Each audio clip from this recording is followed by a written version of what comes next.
Hey guys, Drifter here. Welcome to Black Ops Cold War in Depth. In today's episode, we're going to be reviewing the AK74u SMG, which is a weapon that I've enjoyed in almost every Call of Duty game it's been in. Historically speaking, it's always a very strong weapon, and I think it's quite strong in Black Ops Cold War as well. I really liked this weapon in my time playing with it and testing various things, but not for the reasons that I thought I would. I thought I would really enjoy the high close range damage, but I think its true strong suit is that it has much higher than average bullet velocity for submachine guns. The average bullet velocity for SMGs is about 225 meters per second, which, as you saw in previous in-depth videos, is so slow that it almost feels like you're having hit detection problems.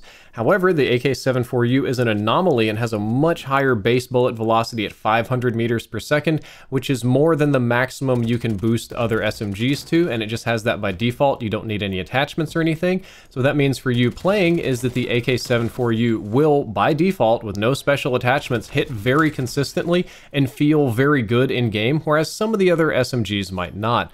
Before we talk about the damage, range, and very interesting time to kill profiles, I first want to talk about today's sponsor, NordVPN. Now no one's going to be able to touch my PC or my IP. Now it's going to be real safe. Safe from viruses. Oops. No spreading my information everywhere. My IP is going to be real safe. Instead of wrapping up your entire internet, I recommend NordVPN. NordVPN is like a condom for your internet. It prevents unwanted spying by masking your IP. It can keep the Google marketing goblins away from your private data. And this year, it even fooled Activision into letting people play Black Ops Cold War early. Hello there, fellow New Zealanders. You can get this amazing product by going to nordvpn.com/drifter, which is linked first in the description below, and using code DRIFTER as well. It'll save you up to 68% off and give you 4 months of free access, which is a fantastic deal. As a matter of fact, the longest I've been working with NordVPN, this is their best deal yet. It's like 10 cents per day, which is basically nothing. So please do go to nordvpn.com/drifter. NordVPN is fast and reliable with over 5,500 different servers in almost 60 countries. It has a strict no logs policy, so not even they know what you're doing. It has uninterrupted streaming, you can run multiple devices, and even double VPN if you want to. There's a one-click Chrome extension, a mobile app, and even smart TV support, depending a little bit on the TV. It even works in China and comes with 24/7 customer support. So by all means, go to nordvpn.com/drifter, click that link in the description, and save yourself 60% off. And you're probably asking, what did I do with all the NordVPN money from my previous ads? Well, I invested it in a new camera.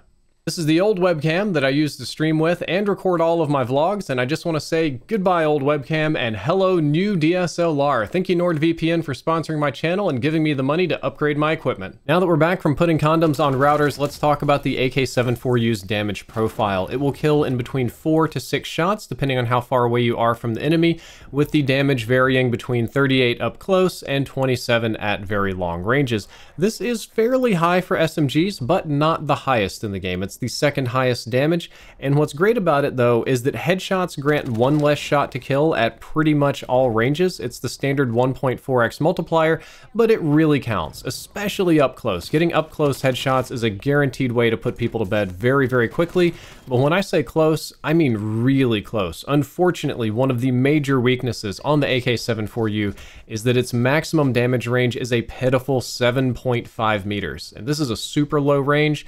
A lot of shotguns can one tap at longer ranges than this. This is just like really, really short. I mean, it really basically is less than shotgun ranges.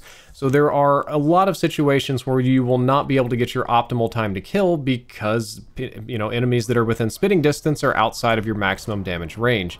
So most of the time, the AK74u will be a 5-shot kill weapon instead of a 4-shot kill weapon, which kind of lowers its overall average TTK performance in game to being less than that of the MP5 and some of the other SMGs.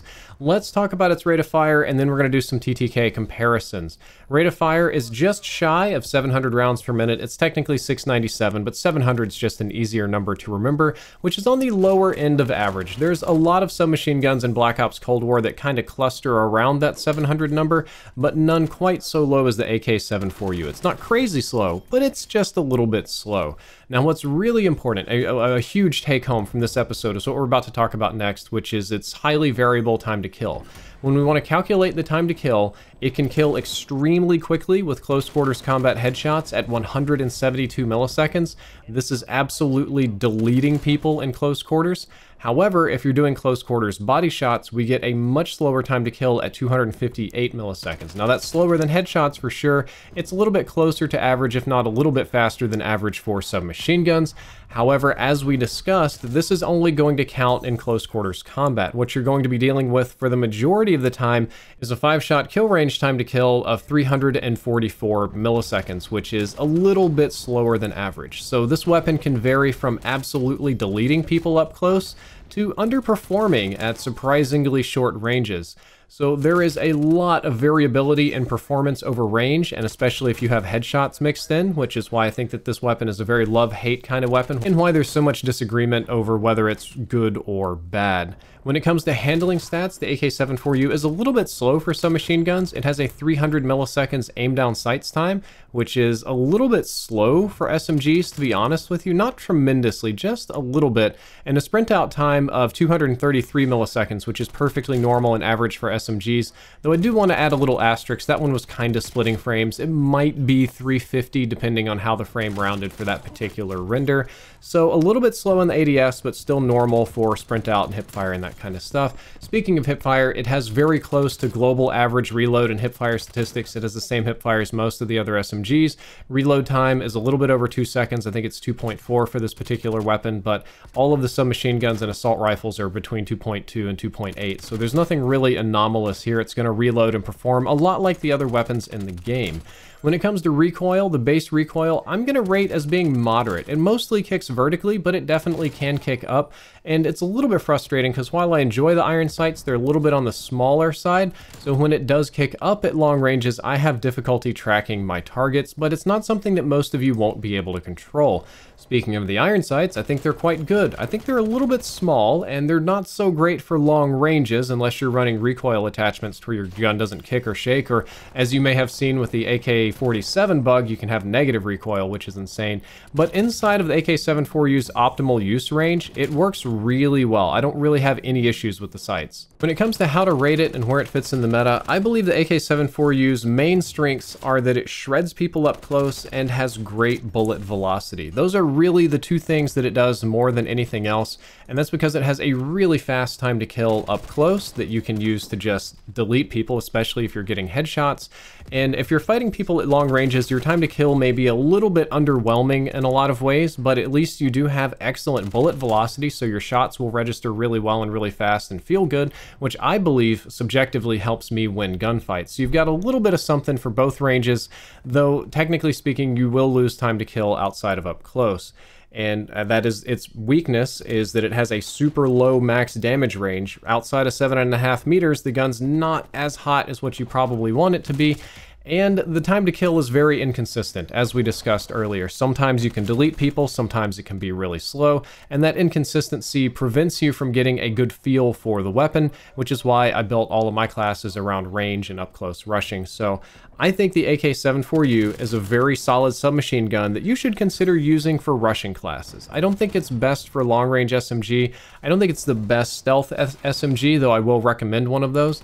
I got my best results going loud and proud, no suppressor, all rushing class, kind of built a classic Black Ops 1 AK74u, which is what you're looking at on the screen right here. I decided to load myself down with perks and only use 5 attachments because there's not many attachments that make the weapon like crazy better or must-haves.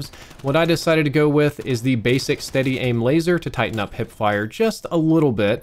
And I know that there are better ones and there are flashlights and there are some tighter ones, but they all have downsides. I really don't want any additional downsides on the weapon.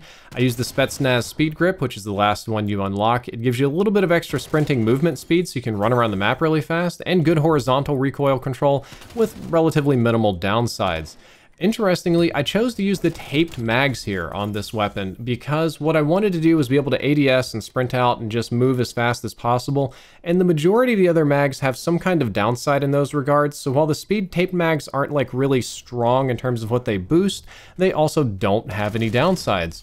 A very important attachment is this GRU elastic wrap. It is speeds up your aim down sights time tremendously, gives you basically infinite flinch resistance, and you can aim while going prone, so you can drop shot, with the only significant downside being your sprint to fire speed or sprint out time taking a penalty, but we're just going to fix that by adding no stock on there, and that cancels out the hipfire accuracy we got from the other attachment. So we basically got normal hipfire accuracy, but a little bit of bonus on sprint out time, so you can react, sprint out, and aim down sights very quickly and very effectively.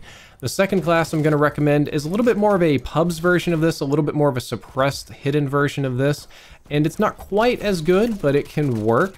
I personally prefer using the sound suppressor. The GRU suppressor is fine if you don't mind some of the downsides, but they kind of bother me, but this one keeps me off the radar. I use the middle barrel, the reinforced one, so that I get a little bit of extra damage range and bullet velocity, so we'll be above average bullet velocity and it'll kind of cancel out the damage range with minimal penalties. And then we've also got the Spetsnaz speed grip again. I put the final round, the 50 round mags on these. I'll take the 25% aim down sights time because I'm not trying to get quite as close or quite as aggressive with this weapon, so the penalty there isn't as problematic for me. And of course the same elastic wrap that lets me drop shot and ADS and do all that stuff very, very quickly. So those are the two AK74u classes that I would recommend most. The first one, the Loud and Proud, very simple one, performs very well for me. The second one is sort of a compromise class if you really want a suppressor for all of our suppressor addicts out there. And you will actually see in the live classes video that I do a third one, which is an assault rifle hybrid. And this is kind of an idea that I had, that since it basically has assault rifle bullet velocity, that I could put another bullet velocity boosting attachment on it and a lot of recoil reducing ones and kind of treat it like a proper assault rifle. I was able to do that fairly well enough for me to initially consider including it in depth, and well enough for me to put it in the live gameplay video. But in retrospect, looking back at the gameplay and really thinking about it, using the AK74u as an assault rifle style weapon just isn't really as good as using an actual assault rifle. You should probably stick with normal ARs because you can get even better bullet velocity with even less recoil and less hassle, and I think that's really the way to go. You can try the hybrid classes if you want to, but my results with them weren't quite good enough for in-depth. Guys, I hope that you enjoyed this episode. I hope that you learned something useful. If you did, don't forget to like, favorite, and subscribe. Drifter out.